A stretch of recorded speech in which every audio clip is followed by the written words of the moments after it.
Y tengo nada más 10 minutos para decir del pacto.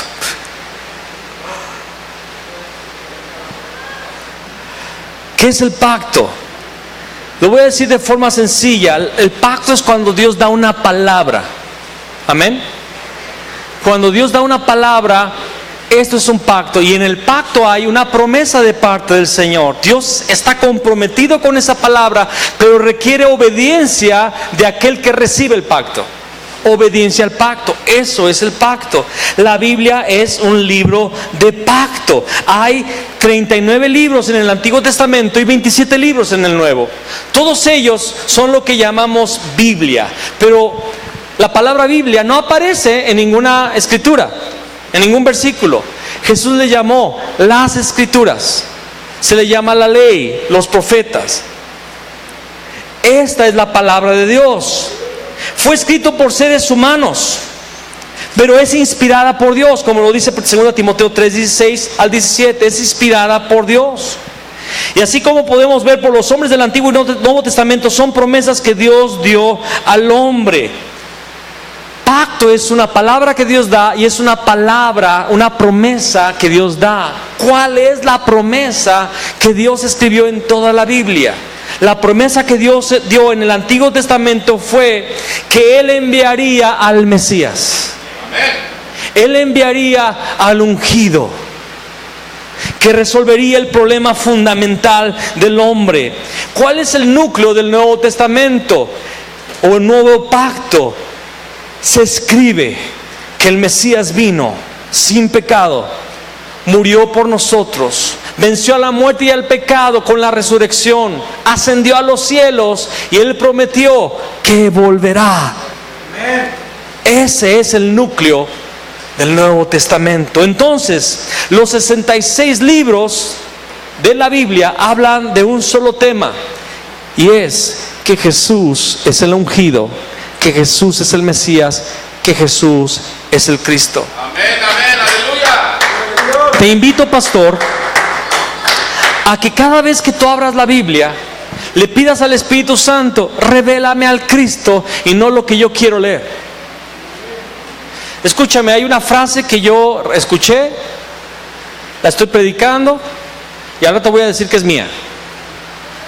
No debo de leer la Biblia, yo no leo lo que creo, yo creo lo que leo. Yo no leo lo que yo creo, yo creo lo que leo. Y cuando yo leo, la palabra me dice que Jesús es el Cristo. Y este es el pacto. Es importante conocer precisamente y aferrarse al pacto de Dios. ¿Qué significa precisamente? Tal vez me estoy adelantando, pero lo voy a decir ya. Aquila y Priscila tomaron a Apolos, que era un erudito bíblico. Era un hombre con un acervo bíblico impresionante, y era fervoroso y elocuente, y venía de Alejandría, donde estaba la mayor biblioteca de aquella época. Era un hombre culto. Pero cuando le escucharon a Aquila y Priscila, se dieron cuenta que no tenía un mensaje exacto, que tenía un mensaje limitado. Y escúchame, podrás ser fervoroso, podrás ser elocuente, podrás ser un hombre con mucho conocimiento bíblico y muy apasionado por la apologética, homilética, hermenéutica, exégesis, escatología y todo lo demás. Pero si tú no conoces el pacto de forma precisa y exacta, has caído. Y dice que tomándole aparte, le mostraron más exactamente el camino de Dios. Y después Apolos fue de grande ayuda a los que por la gracia habían creído, porque refutaba públicamente a los judíos, demostrando por las Escrituras que Jesús era el Cristo. Y ese versículo de Hechos 18 nos muestra que el evangelio preciso y exacto es que Jesús es el Cristo. Nos encontramos con un problema a veces, bueno, yo diría que casi siempre, con los pastores que escuchan por primera vez este mensaje, y es el orgullo. Porque me han dicho algunos pastores: es que eso está en nuestra teología. Sí, pero está escrita en un librito lleno de polvo, oculto y olvidado por ti. Pero es que eso yo ya lo predico. Y la verdad es que la mayoría de las veces es una mentira.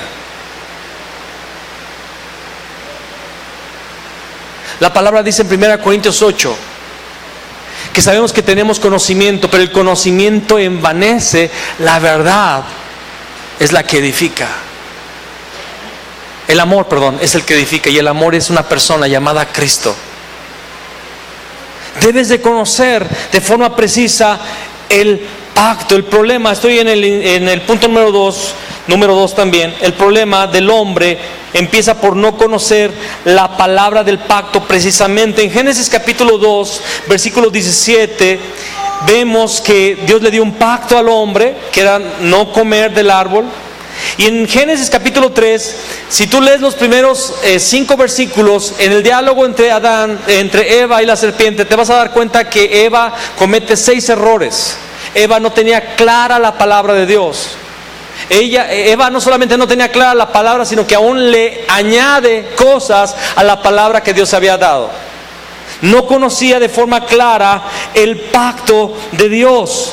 Y las cosas similares a la palabra de Dios no son la palabra de Dios. Si alguien te dice, mira, te voy a entregar un celular que es similar al iPhone 10. Pero ¿sabes qué, hermano? No es el iPhone 10. Por lo tanto, no puede tener el mismo valor que el iPhone 10. Es pirata. Es chino y con perdón de los chinos. Pero es algo que parece, pero no es. Necesitamos conocer el pacto, necesitamos tener el verdadero pacto en nuestros corazones. Y vemos que Satanás quiere ocultar ese pacto. Ha hecho que el hombre pierda el pacto desde Génesis. Ha hecho que el hombre desobedezca a este pacto. Y esto es porque el pacto es la única forma de separarnos de Dios. Lo dice Isaías 59:2. En la Biblia vemos que se explican 2 pactos mayores. El primero es el pacto de obras. Y empieza en Génesis 2:17. Era hacer o no hacer algo. Ese era el pacto. No comer o comer. Pacto de obras. Después Dios le da diferentes pactos a los hombres de fe. Le da el pacto de la gracia a Noé con el arco iris. Le da el pacto de la circuncisión a Abraham, que primero fue la fe y después fue el pacto de la circuncisión. Después le da el pacto a Moisés de la ley mosaica. Y si violabas ese pacto, morías. Si respetabas ese pacto, vivías. Pero la verdad es que leyendo también Romanos capítulo, creo que es 4:15 o 5:15, dice que la ley produce la ira de Dios.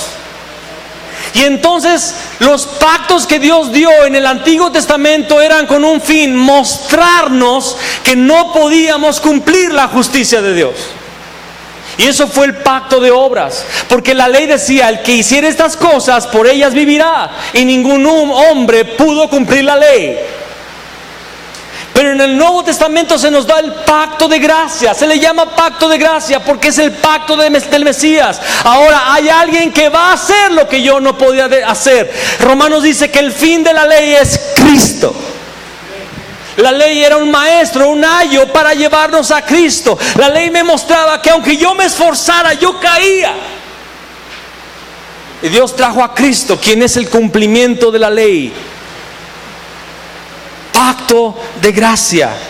Y el pacto de Dios se está cumpliendo incluso ahora.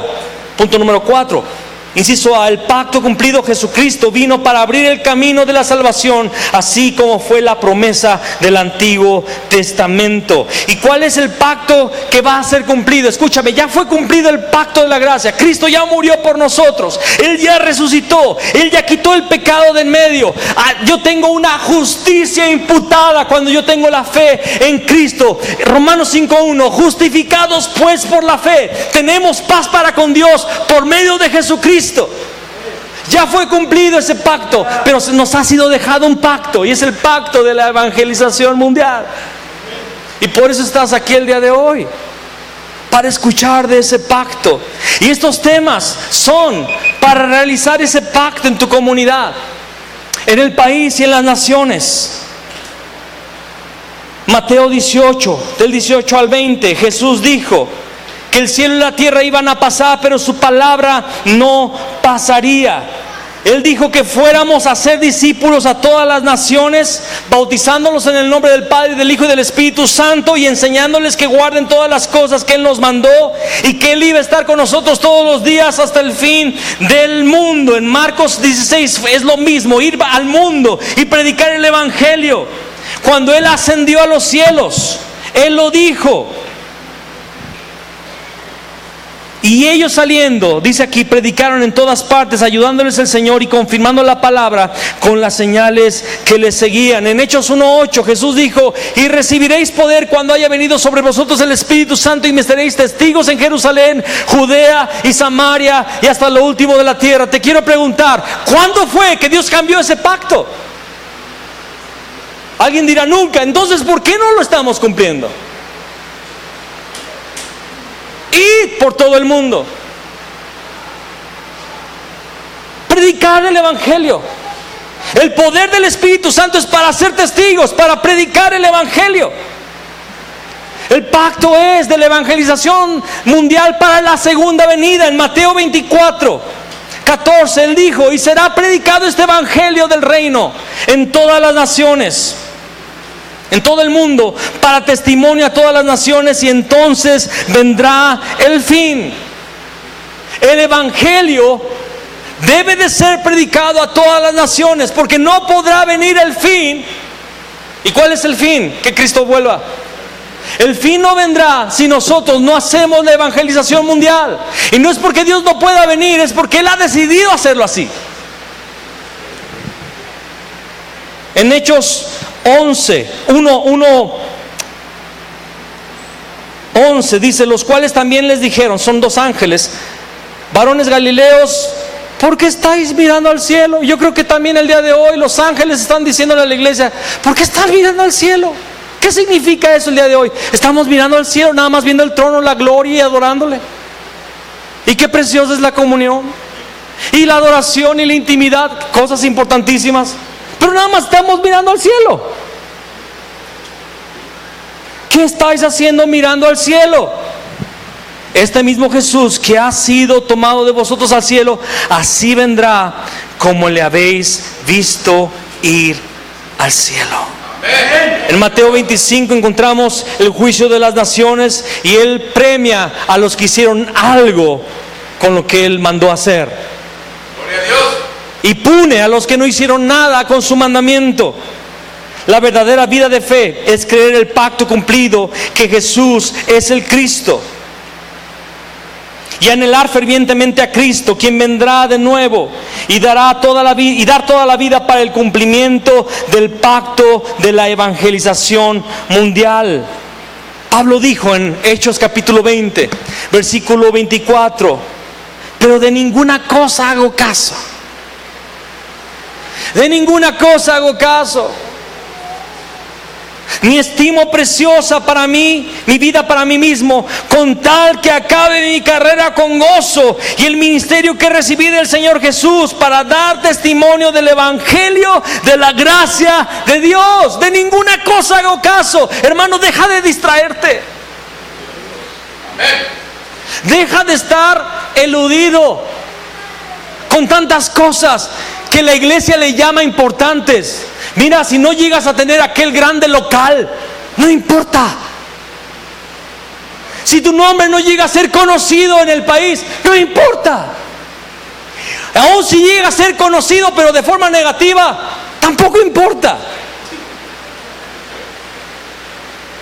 De ninguna cosa hago caso. Escúchame, todos decimos: ay, al apóstol Pablo lo veían como hereje.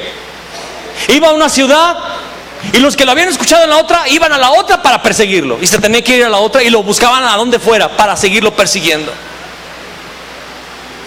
Era un hereje. Un día escuché un tema de un rabino judío y todavía siguen hablando mal del pobre Pablo en este siglo. Siguen hablando mal.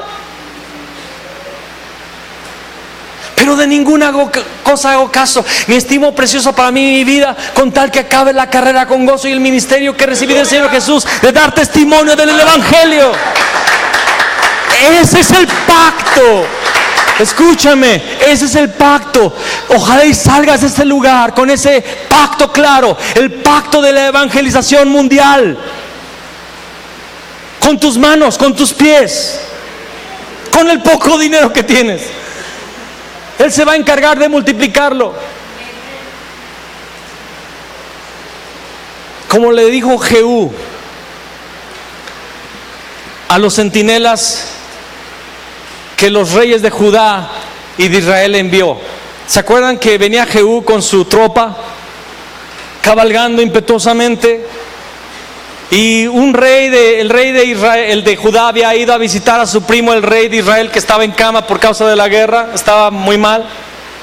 Y Dios le había dicho a Jehú: tú eres el rey y vas a acabar con la apostasía de esta nación. Y Jehú se levanta y cabalga. Y un centinela lo ve a lo lejos y dice: alguien viene. No se ve quién sea, pero la forma de marchar es impetuosa. Creo que es Jehú, hijo de Nimsi. Manden una tropa para ver si su venida es en paz. Y mandan una tropa de paz y le dice: vienes en paz, tú que sabes de la paz, júntate a nosotros.